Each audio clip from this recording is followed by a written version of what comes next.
You're right, folks, and welcome back. So, beta has been out for a couple of weeks, and I've been working away leveling as you do in these things, so I think it's time we discussed kata leveling, the good and the bad. Now, as of recording, the 1 to 60 experience is pretty much as expected for this expansion. The odd buggy quest or iffy moment here or there, but that's fine, beta is beta. For the most part, the moment-to-moment gameplay is what it should be. However, 60 to 80 is as of this video unaltered. If you were unaware and or never played Kata, when I say this, Outland and Northrend don't undergo a facelift quite as extreme as the old world. In fact, they should remain pretty much identical. But during BlizzCon and an interviews post, Blizzard has stated that Outland and Northrend will see some tweaks to increase the leveling speed in those regions, in line with their philosophy of an increased endgame content cadence and getting people to that endgame as quickly as they can. When we get more info and can actually test the updated 60 to 80 experience, I will of course make a follow-up video talking about that specifically. But for now, let's crack on! So the good then, to pilfer something I said in one of my beta logs, leveling is quick, it is mind-blowingly fast. Despite my issues at the start of the beta, it's been quite the blur, and it's honestly a massively different experience to anything in Classic up to now. That is for a couple of reasons. First and foremost, experience rates in the Eastern Kingdoms and Kalimdor have been increased and XP requirements per level have been reduced. This is nothing new to Kata, something similar happened in previous expansions, but it was never as noticeable as it was in Kata, because again, if you don't know and have been living under a rather resilient rock, Kalimdor and the Eastern Kingdoms do get a facelift. Now this revamp is not purely aesthetic, near enough every quest in every zone has been reworked in some manner to reduce things like grindiness or travel time and to generally make them faster to complete, meaning you get through your quests more efficiently, meaning you get XP more efficiently and as such level more efficiently. This is also aided by each zone more or less having a clearer story and overall better design in the majority of cases, meaning that you follow a more linear leveling path whilst in them. In days gone, it would not be uncommon to rock up to a new quest hub, receive 5 new quests that cover an entire zone, and take a couple of hours to complete due to respawn rates or mob drops being absolutely awful, or the kills needed being completely absurd. And then once they're done, you go get another 5 quests to go back to the places you just were, and instead gather up a mob's left arse cheek as opposed to the right ones you so skillfully filleted from the last batch of NPCs you just slaughtered.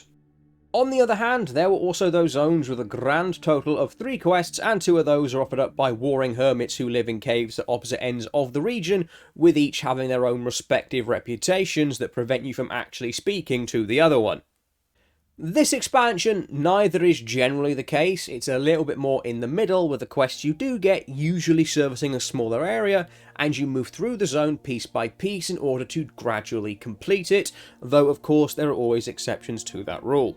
The Dungeon Finder is going to be a big help too. Now, this will be the first expansion in Classic, as it was in the original timeline, where this feature is available from launch, and like in Wrath at the moment, it becomes active at level 15, and will increase the rate at which you level drastically, with the vast majority of dungeon-related quests being located at the start of the instance itself. It will not be uncommon in the early dungeons to possibly do 2 or even 3 levels on your first go through them. This does also take into account other factors like heirlooms and guild perks too, but you get the picture. Leveling is not going to be a slow, methodical affair in Cataclysm. Gear rewards from quests and dungeons are also optimised much better. You're not going to be seeing cloth gear with strength and agility on, for example. And if you think I'm being facetious when I say that, you clearly ain't played any version of vanilla. Now, this means that the gear you get is going to make you significantly stronger when compared to a counterpart of an equal level in expansions past, because you're not going to have stats on your gear that are either dead or provide only very minor power increases. Everything you're using is going to make you meaner, much more so than before. And ultimately, all of the things I've just mentioned function under the umbrella of leveling faster and keeping newer players hooked. That is the end goal of these changes, to make getting to max level far more palatable. Newer players are generally more likely to stick around if the leveling in early game doesn't inherently punish them for not knowing everything, which even I have to admit it does do that a little bit in the vanilla version of the Eastern Kingdoms and Kalimdor. There will inevitably be a point that you reach where you've got no active quests and no idea where to go, and even if you do, there might be a chance you're shy a couple of levels. Obviously, add-ons exist to help you with that, and sure, if you've got them to guide you, you'll probably be fine, but I'm talking about this content sans add-ons, which does have its own appeal. I leveled my very first classic character without any leveling or questing guides. I dug deep and followed ancient paths carved out in distant memory, but if you've never played classic, you would not have that to rely on. But even if you're not a new player but you don't like leveling, you're probably going to love it in Cata because your downtime is mostly non-existent. So if you're re-rolling or leveling an alt, you're not going to have to spend potentially weeks slowly chipping away at that goal. You'll probably get it done in a couple of decent play sessions. On to the bad. Big one for me. Cata leveling operates far more like a single-player RPG and far less like an MMO, where you are just one random murder hobo in a sea of murder hobos. Linear questing has its part to play here for sure, but the world more often than not feels like it's been baby-proofed. It's much harder to make a mistake or wander into a region that will turn you into a fine paste. You're often actually discouraged from doing just that. Zones that once bordered higher level zones have for the most part had their ease of access greatly reduced. Lochmadan to Badlands is an example here. You just don't tend to spend as much time wandering about looking for things, and because most of the quests are all located in one spot, you don't really have any incentive to go and look in all the caves, only to find a sleeping dragon guarding a treasure hoard, and who ultimately turns you into a veneer on his walls, as an example. You get to the first hub, and you don't really leave that area until you get a quest telling you to do so. But speaking of the zones, they do take quite a hit this expansion. Now, that's not because I think the revamp is horrendous. I mean, yeah, I'm not exactly blown away by it anymore because it's the same thing even in retail 14 years later. What I do mean though is that because of how quick leveling can be this expansion, unless you're a bit of a numpty, you're going to go through them so fast that you're probably not going to notice the scenery, which is a crying shame. You just don't take the areas in. You move through them so fast that you could reasonably do several zones in one session, depending on how swift you are. And what makes this worse is that in a lot of cases, and I speak from recent experience on the beta, you over-level really easily. About the halfway mark in a zone, I start seeing green mobs appear. In vanilla and TBC, that's not the end of the world, it's actually quite handy in a lot of cases. It means you can definitely hit the stuff you're trying to kill. But by Cata, it's just plain bad. You don't want to be doing green quests or killing green mobs. You're never in any danger of getting murked by an appropriately leveled mob, so sticking around to finish zones is rarely worth it, and that's not great in an RPG, MMO, or otherwise. That is completely antithetical to what made a lot of WoW zones so brilliant. The atmosphere, the music, the visuals, the memories made in the zones. You're not likely to make lasting memories in a zone you spend an hour in, do half the quests, and barely look at. Then there's the challenge, or lack thereof. Now, I'm not saying vanilla leveling was a ball breaker, not at all, but it punished stupidity very well. So if you were to charge into a group of mobs without CC or stuns or whatnot, you were likely to die. If you didn't have enough food or drink to sustain you whilst away from town, you'd probably run into trouble and die.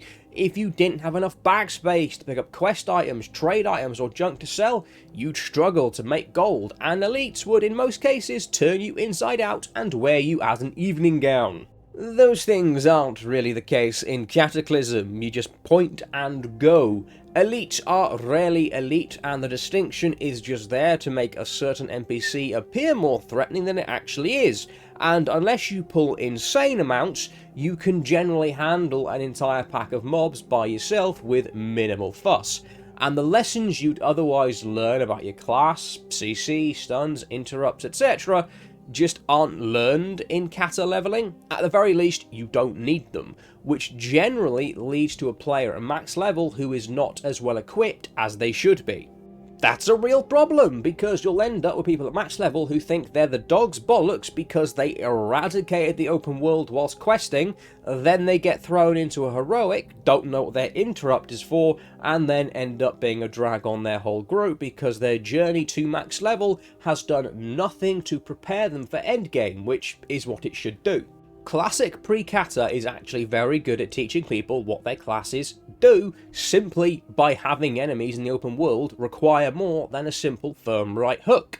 Now, whilst I was leveling in the beta, I used some CC, slows, interrupts and so on, but that's only because I knew what they were for. I was never in any danger of dying if I didn't, whereas if it were vanilla or TBC, possibly even Wrath, I probably would have. Again, that dying thing is very important because that's kind of the only game over screen WoW has, and it teaches players, alright, I've screwed up here, I've done something wrong, how do I correct that?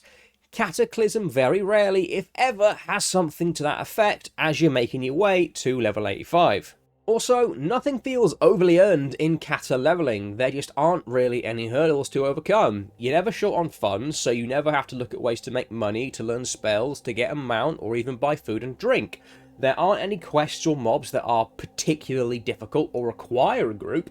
You can group up if you want, but you don't need to, because more often than not, a quest or series of quests that would perhaps be done with a party in Vanilla to Wrath would have some NPCs tag along to perform that role instead. Because of this, rewards feel hollow. If you get a blue, you don't have that moment of, oh, this is a cool item, that you'd otherwise have with something like the Whirlwind Axe, Varigan's Fist, or even a lucky BOE. It's just, it's the last quest in the zone, they gave me a blue. That's nice, I suppose. And you move on. So, let's be clear here. I prefer the vanilla to Wrath style of things, having to buy food and drinks, elites generally being elite, zones taking a while and plodding through them, having to be clever with my pulls, and just generally enjoying the experience. And usually when I say I like the vanilla style of content or a certain RPG aspect that's being removed, I get numpties in the comments who feel the need to crop up and tell me, oh, that's such a bad take. Despite the fact what I'm saying is usually accompanied by me stating something like, but I get why people prefer the new version of things, or why X aspect was ultimately removed from the game. It's the same thing with kata leveling. I get why people enjoy this. I do to a degree. There is nothing inherently wrong with kata leveling. It's just that in comparison it has its flaws like anything else. Generally, it's got a good pace, you will breeze through zones, so if you're trying to get a character up to player endgame, you will do it with minimal hassle.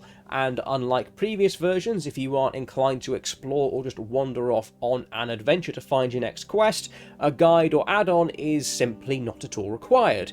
You will end up on a path that will take you all the way to maximum level. No need to bounce around between different zones of similar levels before moving on to something more challenging on a different continent.